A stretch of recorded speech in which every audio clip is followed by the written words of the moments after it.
Alrighty, good afternoon and morning to all of our viewers. Thank you for joining us today for the third episode of the Weekly Wrap by Tech for Fin, where we discuss some of the hottest fintech topics in the news from the past week, along with a new guest joining me every week. And we aim to do this in just 15 minutes or less. I hope you got your cup of coffee ready. I definitely do. Let's not waste any more time and get this show going. My name is Jeffrey Tower, and I'm the Vice President of Marketing and Business Development at ChargeAfter. And allow me to introduce this week's guest, a fintech and VC legend, Meirav Harnoy. Meirav, welcome to the show. Hi, Jeffrey. Thank you for inviting me. Legend is a big word. I will have to live up to it. Well, I'm sure you'll do a great job of that. Meirav, why don't you go ahead and give us a quick introduction, and we'll get on our way. Sure. So, hi everyone. Pleasure to meet you. I'm Meirav. I'm one of the two founders of a fund called Moneta, which is focused on fintech and insurtech investments. We have two funds under management. One of them focusing on seed investments, which means pre-revenue. Prefer to have companies with POC on their hands. So that's our Moneta Seed Fund. You can tell from the name. And our second fund is called Moneta Capital, and this is for more later stage revenue generating companies. If you look at our website, we have invested in over 19 companies globally. We invest both in Israel and in so far English speaking countries, so we can understand what we're being told. And so that's kind of important. Yeah, it helps. And so that's what we've been doing for the past 7 years. And look at our portfolio. We're very proud of our company. Excellent. Thank you so much for that, Meirav. So let's go ahead and start. So the first one I'm kind of excited about. So Jack Ma's Ant Group is getting ready for what's called as the largest IPO set to date with a $315 billion. Yes, that's a B, $315 billion valuation. And the Ant Group is actually looking to raise over $35 billion on the IPO. Obviously, this IPO will make the firm one of the most valuable finance firms on the planet. And just to give some sense to the proportion, that's about the same valuation as JP Morgan Chase and about 4 times larger than Goldman Sachs. So, Meirav, I know that Ant has several groups such as asset management, lending, online payments, also known as Alipay, and even insurance. But why so big? Why is this? What is this frenzy all about? And how are they achieving a $350 billion valuation? And really, what are they going to do with the next $35 billion in the bank? Well, what they're going to do with the money, I'm sure Jack has a lot of ideas.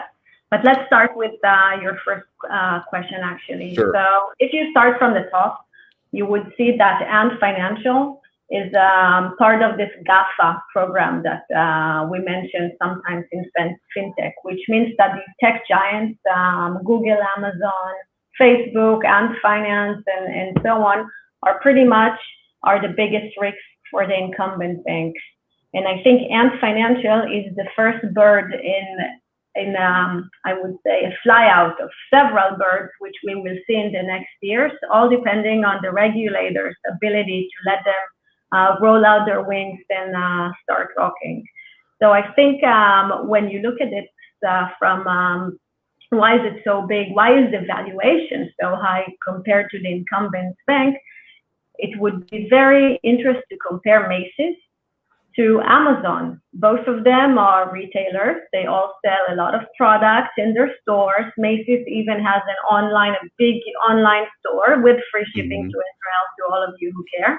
But how come Amazon's valuation is 1.6 trillion and Macy's valuation is 2 billion, where Amazon has 300 billion of revenues and Macy's has 20 billion of revenue. So when you compare those metrics, and I did a quick calculation for... Of course you did. Oh yeah, by the way, like a good VC. Exactly. So we are all about comparables. So you would see that Macy's has a price over sales ratio of 0.1 and PE of 3.2 versus 5 and 122 of Amazon, which is, I think, pretty much says it all about Ant Financial valuation. The market values data. They value consumer-centric, real online internet experience, and not just, oh, we were so physical and now we have a website type of approach. And it all says it in the example of Macy's versus Amazon. So that's my answer to why Ant Financial is so big. What Jack Ma is going to do with the money, probably an international rollout. China is big. He can roll out there, but also there are several big countries, Indonesia, Malaysia, those and other countries in the region who would probably benefit from Ant Finance presence in their country. So that's it. Wow, great. Really great information there. And, this was the first time that such a big listing, or the largest in human history, was priced outside of New York. Or so I was read. So, Meirav, why did Ant avoid New York? Why Shanghai and Hong Kong? And, just a little question. Do you think that there's any politics are related to why they did it that way? Or is it just pure business? It's all politics. It's all politics, of course. It's always all politics. Follow the money trail. I think it has to do with two things. One of them is politics, and the other one is expansion of wealth in China. So I think, first of all, China has experienced tremendous growth of wealth. I think over half of today's billionaires or richest people are based out of China. Also, China has a lot of restrictions on if you can take money out of China and invest it outside of China. And so there are a lot of benefits. So you have access to much more China-based capital if you go and list in China. I think China is targeting the outside money, non-Chinese money, by dual listing on the Hong Kong Stock Exchange. So I think they're trying to enjoy both worlds. Now, if you're asking why they haven't chosen the US from a politics perspective, I could summarize it, but one word, but I will say a few more sentences afterwards. It's called TikTok. There you go. Yeah. Exactly. So the Trump administration has not made life easy for Chinese-based companies to do business in the US. There is a whole bunch of restrictions. They're called the Clean Network Program, Holding Foreign Companies Accountable Act. So tons of things which would probably affect many more Chinese companies that are listed on the stock exchange. Pretty much what they're saying, if you want to be listed on our exchange and do business in our country, you have to disclose everything and you have to comply with US regulations. So you have to tell us if the government is holding shares in you, who holds the shares in you, and so on and so forth. So I think the US market, which was very comfortable for Chinese companies like Baidu and others, they may have to delist from that market. Overall, we're talking about over 230 Chinese companies who are affected by this. By the way, they initially had 3 years to kind of figure out what to do with all these regulations and Trump ideas in terms of if to stay in New York or do a list or shift. But Trump is putting more and more pressure to have them move out fast. The China virus, as if you watch CNN, has been called, is not creating a lot of grace between the two nations. So I think that's the second part of the answer. One is get access to China-based money, and the second is not deal with the U.S. regulator. All righty, great. Well, we're going to swiftly move over to our next topic, and that will be WhatsApp and Facebook. So we all use Facebook, and most of the world already uses Facebook's WhatsApp for text calls and video calls. In my personal view, the app has really helped many of us get through the hard times of COVID and the lockdowns. Now, it seems that WhatsApp may take an even more central position in some of our lives with the launch of full commerce, and that's basically chatting, browsing, and payments capabilities using the app. So, Meirav, earlier this year, Facebook partnered with BigCommerce and other platforms to unlock shopping and checkout on Facebook pages, but more importantly, through Instagram. What are your thoughts on their push for monetizing WhatsApp as a shopping and payments platform, specifically now? I'm surprised it didn't happen before. That's Okay. my response to it. I think that it's naive for us as consumers to think that the tech companies are so benevolent and good and care about our social life. That's BS, but I think that it's natural, and I think also that people are part of the product and not the customers of this platform, and they understand it by now. So anyone who looks for no advertisement, no checkout, clean, free platforms, go and meet your friends. Interesting. Alrighty, and we're going to go over to one last topics right now. One of the last topics, and that is going to be, or a very last topic for today, and it happens to be one of my favorite topics, and that is the payment networks. So here's some interesting news out of Visa with their announcement to acquire payments technology firm Yellow Pepper. Now, many of us haven't heard of Yellow Pepper, but they went ahead and said that, and it's all in an effort to extend its influence across the Latin America region and the Caribbean. As we've seen happen so many times before, the acquisition actually builds on an earlier partnership between Visa and Yellow Pepper, and investment in Yellow Pepper with their Series D, which happened in 2018 for the sum of $12.5 million.